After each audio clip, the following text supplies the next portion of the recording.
Hello, I'm doctor Nagaraju, consultant dermatologist, Shweta skin and hair transplant centre. ఈరోజు మనం PRP and GFC అనే treatment options అసలు ఎలా ఉంటాయి, అసలు హెయిర్ ఫాల్కి ఇవి ఎసెన్షియలా కాదా, అందరిలో ఇవ్వాలా లేదా అనే విషయాన్ని మనం తెలుసుకుందాం. జనరల్గా హెయిర్ ఫాల్ ఉన్న వాళ్ళందరికీ డైరెక్ట్గా పిఆర్పి జిఎఫ్సి అనేటువంటివి వాళ్ళతో మనం చేయొచ్చు, కానీ బట్ జనరల్గా ఒక ప్రోటోకాల్ ప్రకారంగా వెళ్తే బాగుంటుంది అండ్ కాస్ట్ ఎఫెక్టివ్గా కూడా ఉంటుంది. సో జనరల్గా ఏంటంటే హెయిర్ ఫాల్ యొక్క సంబంధించిన రీజన్స్ ఏంటి, సో అది మనకి ఏ టైప్ ఆఫ్ హెయిర్ ఫాల్, బట్టతలన లేదా టీలోజన్ ఎఫ్లూయమా, ఇట్లాంటి విషయాలన్నీ మనం ఒక నిర్ధారణకు వచ్చాక డాక్టర్ గారితో సంప్రదించి టెస్టులు కూడా చేయించుకున్న తర్వాత అందులో మనము పిఆర్పి జిఎఫ్సీగా అవుతాయో చూసుకోవాలి. అసలు పిఆర్పి అంటే ఏంటి అండ్ జిఎఫ్సి అంటే ఏంటి అనే విషయాన్ని కూడా ఇవాళ తెలుసుకుందాం.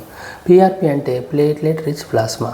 సో అంటే మనకి బాడీలో రక్తంలో తెల్ల రక్త కణాలు, ఎర్ర రక్త కణాలతో పాటుగా రక్త ఫలకికలు అనేవి కూడా ఉంటాయి. So which are actually platelets. So వీటి వల్ల మనకి ఏంటంటే అవి they are not really cells, they are actually cell fragments, అంటే కణాల యొక్క ముక్కలు అన్నమాట. సో దీనిలో మనకి గ్రోత్ ఫ్యాక్టర్స్ అనేటువంటివి చిన్న లైసోజోమ్స్లో ఉంటాయన్నమాట. సో ఇవన్నీ కూడా ముద్దలుగా గ్రోత్ ఫ్యాక్టర్స్ అనేటువంటివి ప్లేట్లెట్లో ఉంటాయి.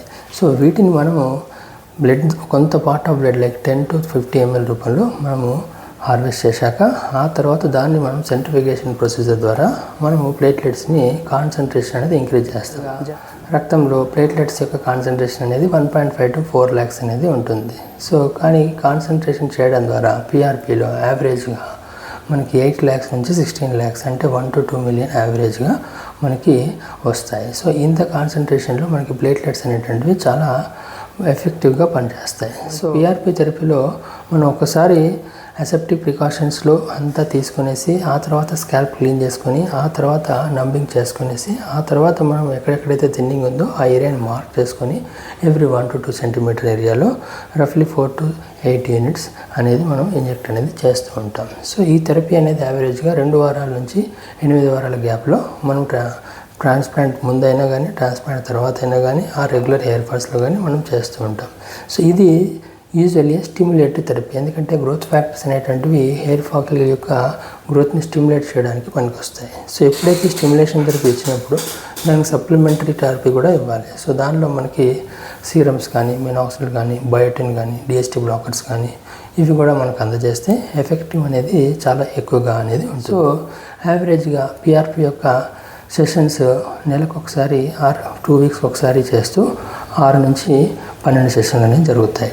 అండ్ ఇది అయిపోయాక మనకి ఇది వర్కౌట్ అవుతుందా లేదా అనేది 100 days నుంచి 180 daysలో మనకు ఐడియా అనేది వస్తుంది. And average success rate of platelet rich plasma therapy అనేది 60% నుంచి 75% రేంజ్లో అనేది ఉంటుంది, depending on the person to person. And factor concentrate therapy అనేది ఏంటి అండ్ పిఆర్పి కంటే ఇది అడ్వాన్స్డా ఆర్ సింప్లీ ఈక్వలా అనే విషయాన్ని కూడా వాళ్ళు తెలుసుకుందాం. గ్రోత్ ఫ్యాక్టర్ కాన్సన్ట్రేట్ థెరపీ అని అంటే ఇందులో మనకి జనరల్గా గ్రోత్ ఫ్యాక్టర్స్ ఆల్రెడీ కిట్లో యాడ్ అయ్యేటువంటి ఈ మధ్య కాలంలో వస్తున్నాయి. సో దీనిలో సేమ్ మనకి ప్లేట్లెట్స్ అనేటువంటి సపరేట్గా చేయడం, దాంతోపాటు గ్రోత్ ఫ్యాక్టర్స్ యాడ్ అయిన ట్యూబ్స్లో ఉంచడం, ఆ తర్వాత వాటిని మనం ప్రాపర్గా మనం సపరేట్ చేసేసుకునేసి సిరంజ్లో డోర్ చేసుకునేసి ఇవ్వడం. అయితే పిఆర్పి థెరపీ కంటే కూడా గ్రోత్ ఫ్యాక్టర్ కాన్సన్ట్రేట్ థెరపీ అనేది much more purified and less painful. ఎందుకంటే దీనిలో ఆర్బీసీస్ కానీ ల్యూకోసైడ్స్ కానీ కొంతవరకు తక్కువగా ఉంటాయి. దానివల్ల మనకి మాలిక్యులర్ సైజ్ తక్కువ ఉండడం వల్ల పెయిన్ అనేది తక్కువగా ఉంటుంది. అదొకటే కాకుండా జిఎఫ్సిలో గ్రోత్ ఫ్యాక్టర్స్ యొక్క కాన్సన్ట్రేట్స్ అనేటువంటివి ఎక్కువగా ఉంటాయి. అదే కాకుండా డైరెక్ట్గా మనకి సెల్ మీడియంలోకి అవి డిపాజిట్ అవుతుంటాయి. సో దీనివల్ల మనకి గ్రోత్ ఫ్యాక్టర్ అనే యొక్క సక్సెస్ రేట్ అనేది పిఆర్పి కంటే కూడా ఎక్కువగా ఉంటుంది.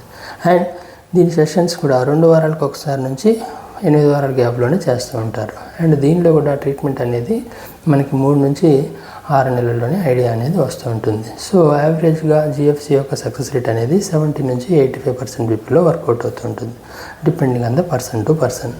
సో దీనిలో కూడా జిఎఫ్సి థెరపీతో పాటుగా, ఎందుకంటే ఇది స్టిమ్యులేటరీ థెరపీ కాబట్టి సప్లిమెంటరీ థెరపీ కూడా మనం అనేది యాడ్ అనేది చేసుకుంటూ ఉండాలి. సో దానిలో కూడా same biotin, omega and serums and DST blockers అవసరమా లేదా అనేసి కరస్పాండింగ్ ఇండివిజువల్ తగ్గట్టుగా కస్టమైజేషన్ అనేది చేసుకోవాలి.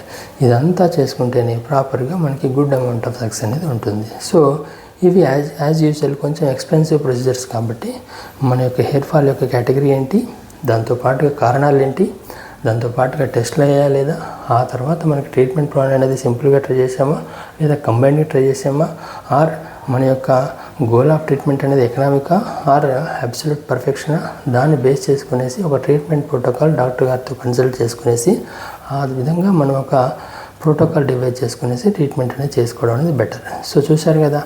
So you want PRP or GFC, so first proper get a consultation and you really want to get it done, then know for the reasons and also get the tests done, then only go for the proper treatments.